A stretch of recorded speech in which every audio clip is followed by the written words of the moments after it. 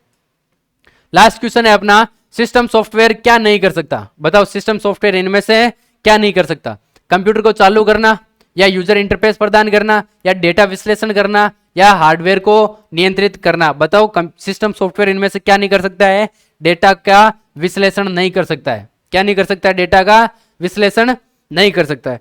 तो ये थे आपके 50 क्वेश्चन, अपना जो टॉपिक टेस्ट था हार्डवेयर एंड सॉफ्टवेयर के। दूसरा टेस्ट था, कमेंट करके जरूर बताइएगा आपको क्लास कैसे लगी, कितने क्वेश्चन आपने अटेंड किए, कितने क्वेश्चन आपके सही हुए। और नेक्स्ट जो टॉपिक होगा उसके बारे में भी बताना कि आपको नेक्स्ट टेस्ट किस टॉपिक का देना है। इसी के साथ वीडियो को शेयर करेंगे, लाइक करेंगे और चैनल को सब्सक्राइब जरूर करेंगे। धन्यवाद।